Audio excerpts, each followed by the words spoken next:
सम्पूर्ण दर्शक अनि श्रोताहरूमा सङ्कल्प प्रोडक्सनको तर्फबाट सविता सङ्कल्पको हार्दिक अभिवादन अनि विजया दशमीको सबैमा हार्दिक शुभकामना प्रकट गर्दै आजको फुलपाती शोभायात्राको केही दृश्यहरू यहाँहरू समक्षमा साझा गरिरहेको छौँ। यसै क्रममा आज गोर्खाल्यान्ड क्षेत्रीय प्रशासन सूचना एवं सांस्कृतिक विभागको आयोजनामा स्थानीय गोर्खा रङ्गमञ्च भवनबाट फुलपाती शोभायात्राको आरम्भ गरियो। शोभायात्रा दार्जिलिङको गोर्खा रङ्गमञ्च भवनबाट सुरु भएर रोबर्टसन रोड हुँदै क्याभेन्डर्स दास स्टुडियो हुँदै चौरस्ता परिसरमा आएर उक्त कार्यक्रमको समापन गरियो भने शोभायात्रामा विभागीय अधिकारीहरूको विशेष उपस्थिति रहेको थियो। यसले गर्दा हामीले जुन फुलपातीको रुट सधैँ जुन हामीले बाटोबाट जाने गर्थ्यौँ यस वर्ष हामीले छोटो राखेको छौँ। यहाँबाट गोर्खा रङ्गमञ्च भवनबाट हामी सोझै डिस्ट्रिक्ट लाइब्रेरी हुँदै तल रोबर्टसन रोड भएर जान्छौँ र त्यस पश्चात क्याभेन्डर्स हुँदै चौरस्तामा आएर हामी आजको फुलपाती सांस्कृतिक शोभायात्रा समापन गर्नेछौँ र आज कुनै पनि सांस्कृतिक कार्यक्रमहरू हामी चौरस्तामा गर्ने छैनौँ। र अबको केही क्षण पश्चात नै गोर्खाल्यान्ड क्षेत्रीय प्रशासनका माननीय प्रिन्सिपल सेक्रेटरी सरको आगमन सँगसँगै हामी 2020को फुलपाती सांस्कृतिक शोभायात्रा गोर्खा रङ्गमञ्च भवनको प्राङ्गणबाट सुरु गर्नेछौँ र सबैलाई नै फेरि एकचोटि सप्तमीको यो महान पर्वको यो पुण्य अवसरमा सबैलाई हाम्रो पारम्परिक परम्परा फुलपाती शोभायात्रा सांस्कृतिक शोभायात्रामा सहभागी हुन आउनुभएका सङ्घ संस्थाका प्रमुखहरूलाई हामी नम्र निवेदन टक्राउँदैछौँ। आयोजक समितिको तर्फबाट हजुरहरूको निम्ति आयोजक समितिले प्याकेट लन्च सभी को फुलपति एवं बड़ा दशहरा ग्रीटिंग। सभी ये कोविड नियम मान के मास्क पहन के हम पूजा बड़ा दशहरा और फुलपति पालन करेंगे। ठीक है, थैंक यू। समक्ष गोर्खाल्यान्ड क्षेत्रीय प्रशासनका माननीय principal secretary sir Surendra Gupta आइसक्नु भएको छन्। उहाँलाई पनि हामी फुलपाती आयोजक वर्गको तर्फबाट आजको यस फुलपाती सांस्कृतिक शोभायात्रामा न्यानो स्वागत अभिवादन जनाउँदै पारम्परिक गोर्खा टोपी अनि खदाद्वारा उहाँलाई स्वागत गर्दछौँ। र अबको केही क्षण पश्चात नै हामी उहाँको अनुमति लिँदै आजको यो फुलपाती सांस्कृतिक शोभायात्रा आरम्भ गर्नेछौँ। र मैले अघि नै भनिहालेँ यहाँलाई, हाम्रो फुलपातीको यसपालिको बाटो छ, यहाँबाट हामी सिधा डिस्ट्रिक्ट लाइब्रेरी हुँदै रोबर्टसन रोड भएर क्याभेन्डर्स भएर हामी चौरस्तामा आएर आजको यो फुलपाती सांस्कृतिक शोभायात्राको समापन गर्नेछौँ। र म नौमती बाजा उहाँलाई तयार भएर बसिदिन अनुरोध गर्छु। र आज प्रिन्सिपल सेक्रेटरी सरको सेक्रेटरी जिटिए डिएम दार्जिलिङ, हाम्रो एक्जिक्युटिभ डाइरेक्टर जिटिए साथै आमन्त्रित सम्पूर्ण अतिथिहरूको आगमन भइसकेकोले गर्दा उहाँहरूको अनुमति लिँदै अब हामी आजको बसिरहेको समस्त मान्छेहरू मेरो व्यक्तिगत तर्फबाट अनि विज्ञ तर्फबाट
अखिल भारतीय खस हितकारी दवाई समाज, भारतीय नेपाली गोर्खा साथी समाज, नौ दुर्गा माचल्नी देवी धाम,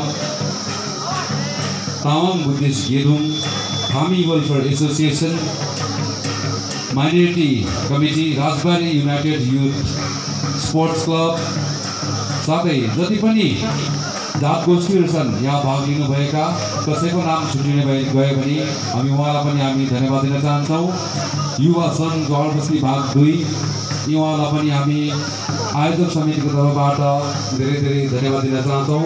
हामीले विशेष गरी यो कोभिड-19 को महामारीले गर्दा सानो रूपमा मनाएको हौँ र यसमा सफल हुनको ठुलो हात हजुरहरूकै। कोभिड महामारीको कारणले गर्दाखेरि साथै सरकारको दिशानिर्देशन कोभिडमाथि धेरै कडा भएको कारणले गर्दाखेरि अहिले कोर्टहरूको आदेशहरू पनि धेरै कडा भएको कारणले गर्दाखेरि हामी देशको नागरिक भएपछि देशको कानुनलाई सिरोपर गरेर हिँड्नुपर्छ र देशको यो अहिले जुन चाहिँ देशले वर्तमान भोगिरहेको अवसरमा सर्वप्रथम म सम्पूर्ण प्रेस मिडियाहरूको साथीहरू जसरी आएर आजको कभरेज गरिदिनु भयो, यस्तो कोभिडको महामारीको सङ्कटको समयमा पनि तपाईँहरूलाई म धन्यवाद र आभार आयोजक समितिको तर्फबाट प्रकट गर्छु।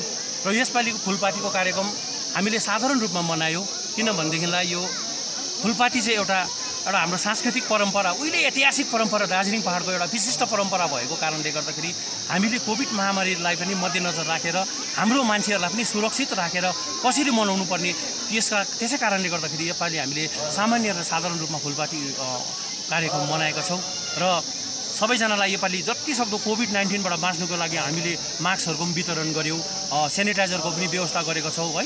र यसरी सोसियल डिस्टेन्सिङ र शारीरिक दूरत्व कायम रहोस् भनेर हामीले जम्मा पनि यसरी हुनु दिएको छैनौँ र सधैँ हामीले प्रसादहरू बनाएर वितरण गर्थ्यौँ र प्रसाद वितरण गर्दा मानिसहरूको भिड हुन्छ भनेर योपालि हामीले प्याकेट लन्चको व्यवस्था गरेर केवल आफ्नो आफ्नो जात सङ्घ संस्थालाई प्रतिनिधित्व गरेर आउनुभएका प्रमुखहरूलाई खालि हामीले भानुभवनमा बोलाएर आफ्नो आफ्नो भोलिन्टियरको प्याकेट लन्चहरू लगाइदिने लगिदिने हामीले निवेदन गरेका छौँ र सम्पूर्ण जात गोष्ठीहरू सङ्घ संस्थाहरू र पनि यसरी आएर कोभिड महामारीको सङ्कटलाई पनि अब यस्तो आफ्नो जान जाने जोखिमलाई पनि उहाँले परवाह नगरी आज हाम्रो परम्पराको लागि दार्जिलिङको एकताको लागि आइदिएको भएमा वासीलाई म निवेदन गर्न चाहन्छु, यसपालिको दशहरामा पनि अलिकति भिडभाडहरूदेखि तपाईँहरूले आफूलाई सुरक्षित राखिदिने, भिडभाडहरू बेसी नगरिदिने है र मास्कहरूको एकदम उपयोग गरिदिने, साथै दिवालीको समयमा पनि ठुल्ठुलो बमहरू पड्काएर धुवाहरू गरेर पोल्युसनहरू पनि नगरिदिने।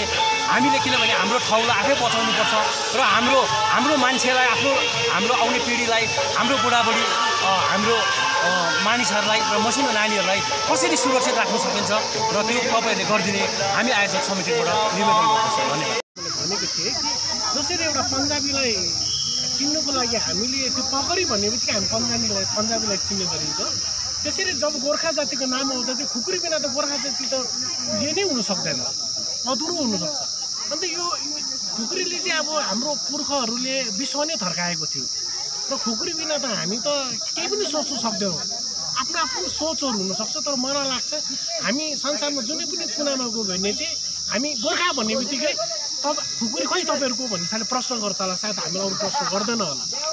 यसले गर्दा पनि खुकुरी हामीले ल्याउनु कार्य पनि हामी गोर्खाहरूलाई एकताको स्रोतमा ल्याउनुको लागि, खुकुरीले काट्नु मार्नु भन्ने कुरा, खुकुरी त शान्ति ल्याउनुको लागि लडाइँ गरेको थियो हाम्रो पुर्खाहरू। अन्त आउने दिनहरू पनि खुकुरीले शान्ति ल्याओस्, आफ्नो दाजुभाइ काटमा नगरोस्। यो खुकुरीले चाहिँ हाम्रो विश्वमा हाम्रो नेपालीहरूको नाम अझै उज्जवल प्रज्वल गरोस्। अब जहाँ जाने बित्तिकै हामीलाई अब हामी कहीँ पनि जान्छौँ, आपका नाम ऐसा कहाँ से आयो, आप लोग गोर्खा, तो आप लोग का तो खुकुरी होता है, खुकुरी नहीं